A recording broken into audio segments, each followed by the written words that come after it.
What's going on, people? This is November 15th, 2014, and we're going to get at part 3 of the book.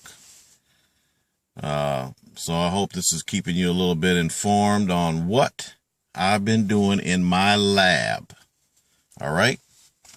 Slightly 9 months after a departure from the Sirius star clusters, Dog Star 5 reaches its destination.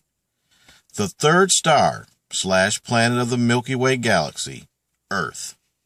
Although considerably smaller than their home, the planet looked like a jackpot in resources. All initial tests seemed as if this was just the place.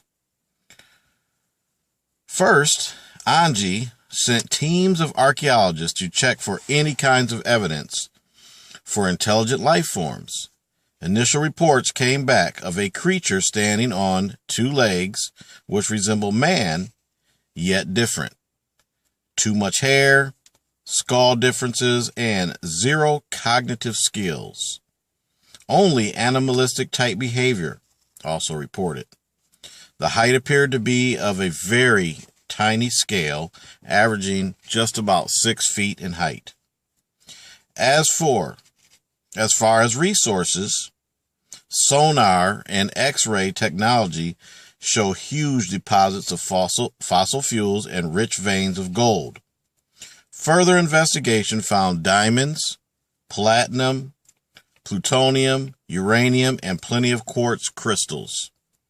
In fact, although a small planet, it seems plentiful of essential building blocks.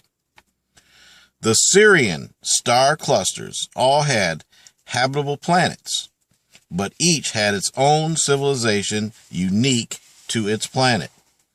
In fact, the only other planet that was habitable at the same time was Mars, which was extinct for millennia or more.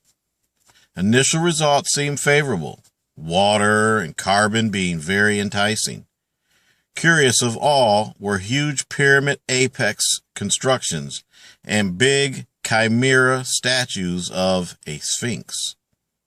This meant that the draconian civilization came through this part of the galaxy at some time, probably depleting all the precious metal supplies on this once habitable planet. The draconians of the Draco star clusters were known as awesome architects and designers, very intelligent, but an extremely violent race of people.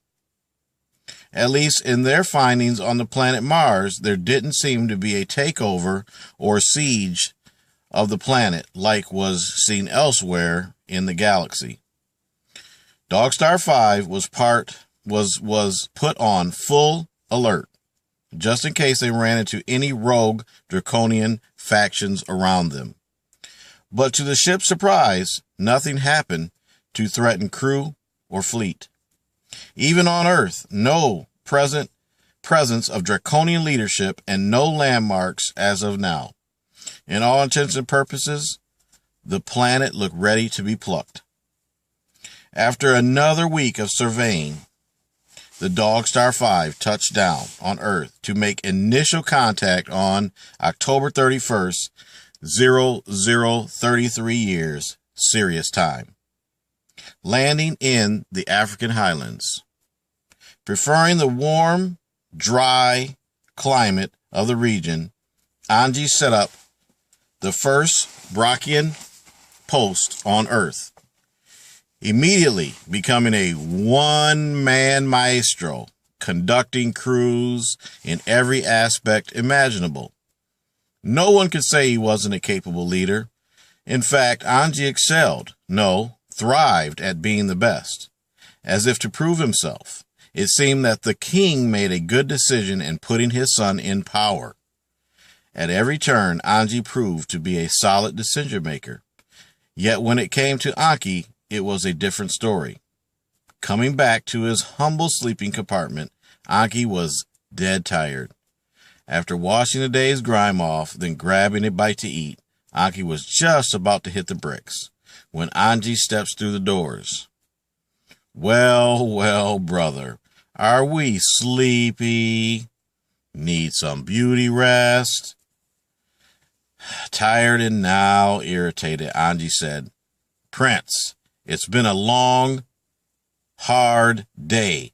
Can we cut the nonsense tonight and just chill? Why, brother, you are cranky. Yet, I'm afraid your 20 winks will have to wait. See, I've been thinking and I've been talking to Father, and he agrees with myself that it's time to splice into the DNA of the ape men wandering around aimlessly. We can use them as extra manpower, first as help, then completely without them.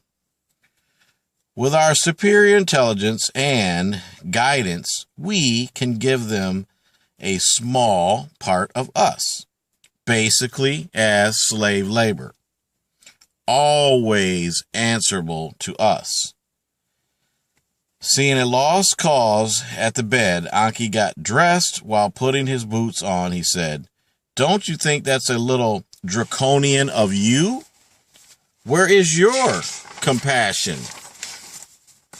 With a smirk on his face, Angie said, "Why, with your expertise in genetics, brother, they will look like us, act like us, and be in our image, only with a quarter of our intellect."